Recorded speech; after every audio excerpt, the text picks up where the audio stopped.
name is Kevin O'Toole, and I'm with the Dorset Players. I've been with the Dorset Players since 1987 when I appeared as the Secretary of State in the Dorset Players production of The Mouse That Roared, living proof that not all plays work. My last appearance on stage was as Ebenezer Scrooge in The Christmas Carol, just not last December, but a December before that, given the pandemic. Living proof that some plays do work. Anyway, I've been asked to give a tour of the theater, and as we approach the 20th anniversary of the renovated Playhouse, we thought it appropriate to also give you a little bit of history as we give you a tour. Now, I am standing right now in the cafe area, that's what we call it, but it's also the only remaining portion of the Playhouse that exists from the old days. The entire Playhouse was renovated between the fall of 2000 and June of 2001. And I was a member of the board at that time, and so I was there. Anyway, we found at that time that the Dorset Theater Festival, our friends at the Dorset Theater Festival, Jim Fassholz was the president, and John Nassavera and Jill Charles were the late Jill Charles were the artistic directors. They approached us about some renovations, and we had some preliminary work done, and we found out that the original Playhouse, made out of two barns in the late 1920s, was actually pulling apart. So we hired Mike Connors, who does a lot of lifting in the area, and he fixed that and renovated the beams. Now you have to understand that the Playhouse at the time was much different. Where I am standing was where the seats were. 215 seats there. And you can't see it with the camera, but behind there's two side doors. They were the aisles and the only means of access. Also, the rake of the seats, which had no cushion on the back, was 1.5 feet. So that's the rake of the seats means how much it's inclined in the back versus the front. In the 14 and 1500s, the stage itself was raked, and thence the term upstage if you go in the back of the stage, and downstage if you go in the front of the stage. It actually had a meaning. But anyway, it was 1.5 feet, so if Bill Opperly at 6'5" sat in front of you, you are out of luck, okay? Let alone if I sat next to you, in front of you. Have to scrunch down. So you were uncomfortable. You couldn't do that, and not only that, there were only two bathrooms. The men's room and the women's room off to the side, and each of them had only one stall. So any intermission took at least 20 minutes. The lighting booth was on this wall and could only see half of the stage. They had to get stage directions from a stage manager on the other side to see what was going on. The sound person couldn't see at all. Okay? Also, the beam in the front was originally 7 feet. See, about that, and Mike Connors raised it to its present height, which I think is about 10 feet. Now, I say to its present height because the stage itself was right just a little bit before where that wall is, where the pictures are now. He raised the beam to that. Okay, the stage was just beyond. So we could not do a two-story set. The Dorset Theater Festival, and Jill Charles in particular, just dreamed of doing a play called Noises Off, which required 2 stories. We dreamed of doing My Fair Lady, which required 2 stories. Neither of us could do it. Also, the state was on our case about sprinklers and things like that. So the Dorset Theater Festival came to us and said we would like to totally renovate the Playhouse. Tear it down, essentially, but keep the same intimate look from the outside. We'd retain this part, we'd take all the rafters and put them in the new auditorium. It'll look to the same, but it'll be totally different. And in return, you're going to stay away from fall until June. You'll be in exile, and we'll build the theater during that time. We will pay for it entirely, and in return, we will get a lease of 30 years with a 10-year renewal. And that's essentially what happened, in a nutshell, a real small nutshell. So that's what it was. We went in exile that year. Our last play was South Pacific. And then we came back, and when the new Playhouse opened, it was June, and the first play in the new Playhouse was Art, very little set. And the second play, our first play in the new Playhouse, was a farce called Lend Me a Tenor. Now, it's important for you to know that here we had these 215 seats here. Why didn't we just replace the seats? Why didn't we just do a couple of bathrooms? Why didn't we do that?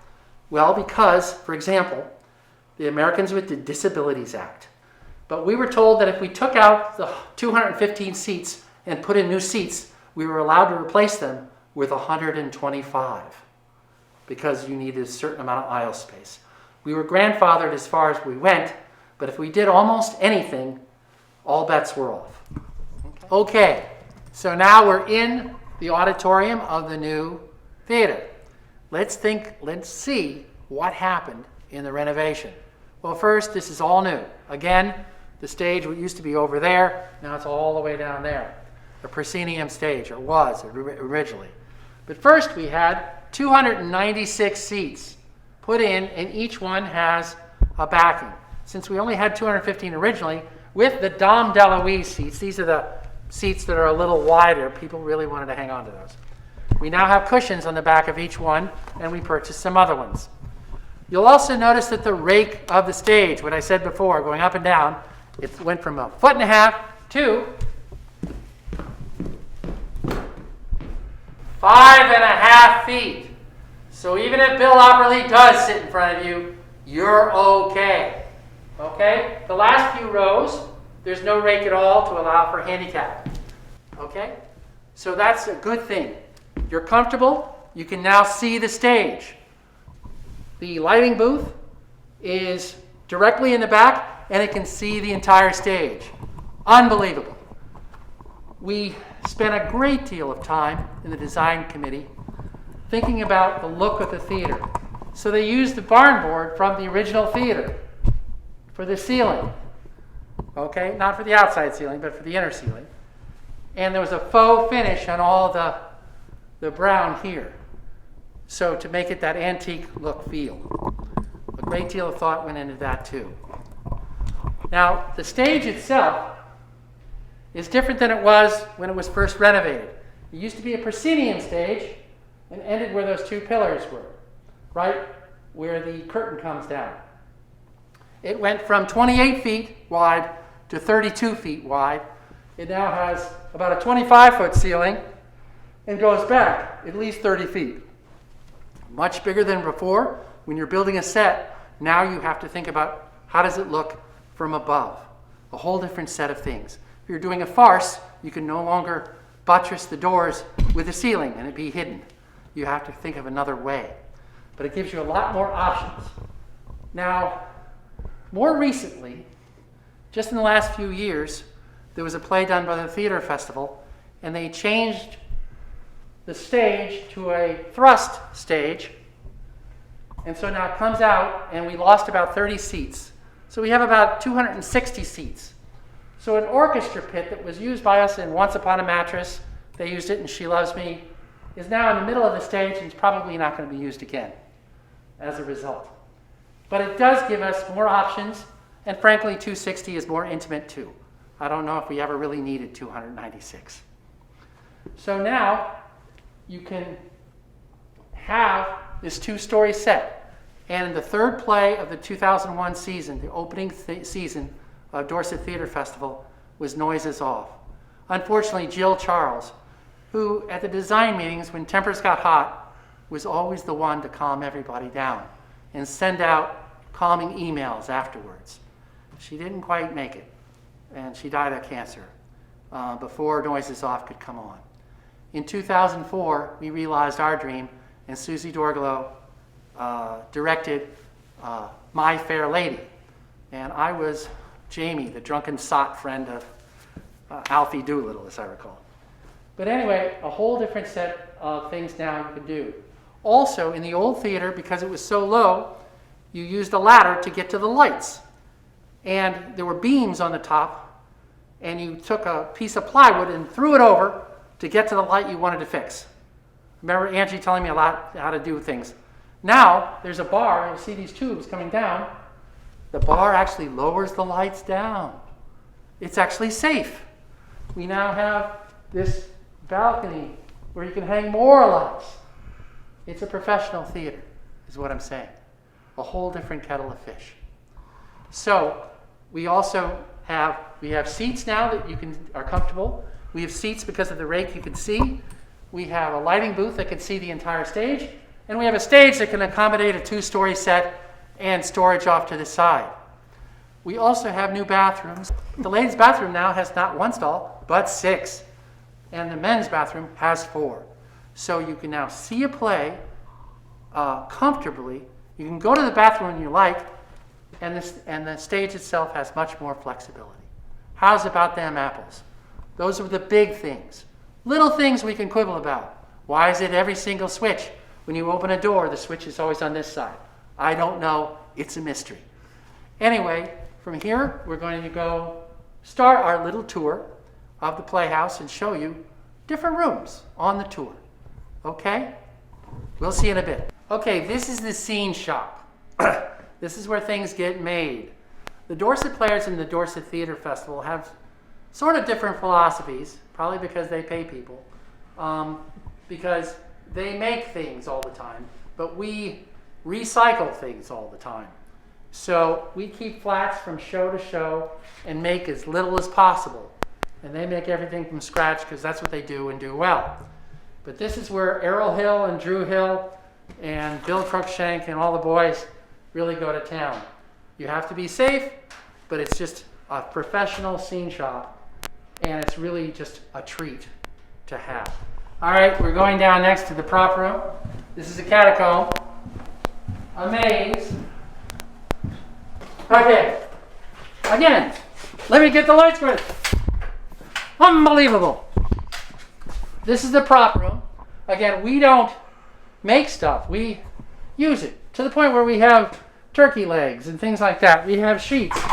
We have suitcases. We have old phones, trunks, all sorts of stuff.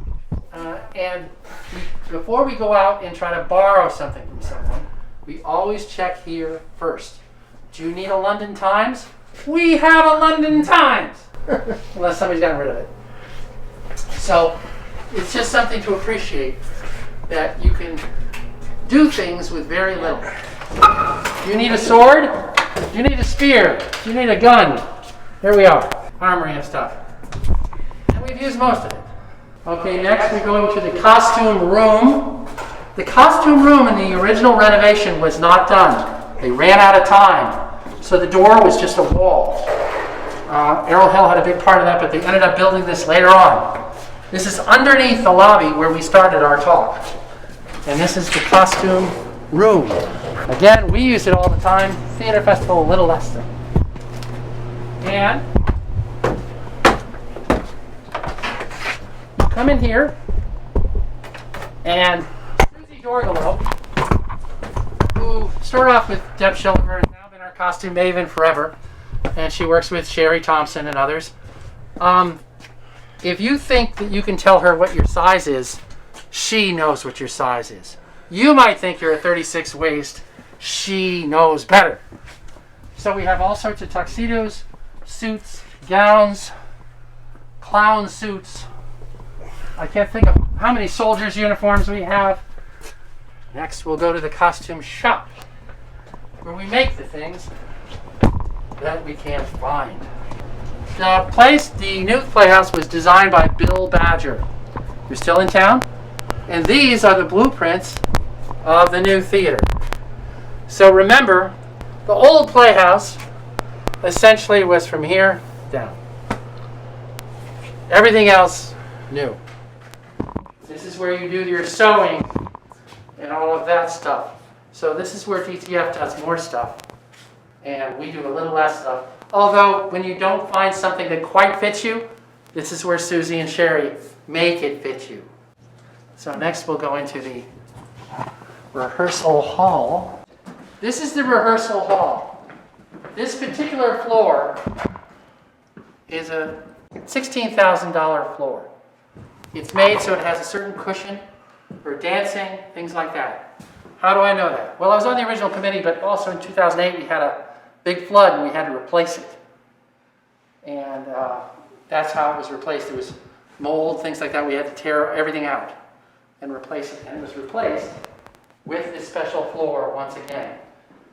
This is where you can actually map out where the stage is and practice your play here while they're building it up there. Also, here, through these pipes, we have mics that are on the stage, so you can hear the mic. You can hear on stage. This is where the sort of valuable props. So the fog machine, pistols, things like that, blank pistols, they're in here. So that's why we keep that locked up. Here we have electrical things, rugs. This is all sorts of light fixtures, chairs, tables, and we also have hats of every single type. Women's hats, specialty hats, Victorian hats, men's summer hats. So whenever you look, this is what, Susie will probably kill me. This is what you get, and you try them out until you get one. Okay, this is the ladies' dressing room, and there's a couple things I want to point out to you. First, this tube, which has this speaker here. There are hanging microphones on the stage, and so this means that when people are on stage, you can hear your cue.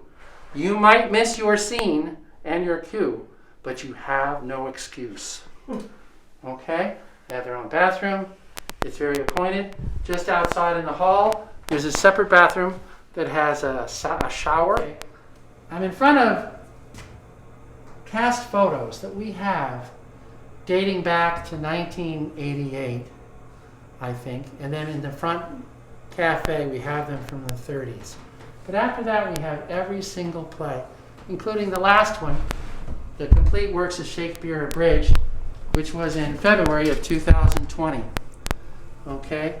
And this is A Christmas Carol that I mentioned before. The last play that we did full-time was on Golden Pond, which had one weekend of performances and then had to stop because of the pandemic. I think I didn't mention cost too much. The original cost of the new theater was supposed to be $1.5 million. And it ended up being $3 million. The good news is we own the theater, the Dorset Players. The bad news is we own the theater, the Dorset Players. And as you know, we've gotten grants and have replaced the roof. We've replaced a number of things that have begun to age. What we can't replace is the lost year of performances that never happened, that might not happen for DTF for one more season. And hopefully we'll have some sort of season this coming year. Because like the old IWW song, Bread and Roses, we fight for bread, but we fight for roses too. We fight for emotional sustenance, cultural sustenance. So I hope in this time of the pandemic, this has made you smile a little bit, educate you a little bit. Think of us during this time, and let's hope that we get back on stage very soon. God bless. Am I on? Yeah. This is the most historical document we have. Ron found it. So anyway, it's from Calvin Coolidge. He was invited to the opening of the new theater by May Goodman, and he couldn't make it in 1930, but he sent he and Mrs. Coolidge's regrets in 1930. We found this just in this plain frame, and somehow I think old Cal would have been happy with that.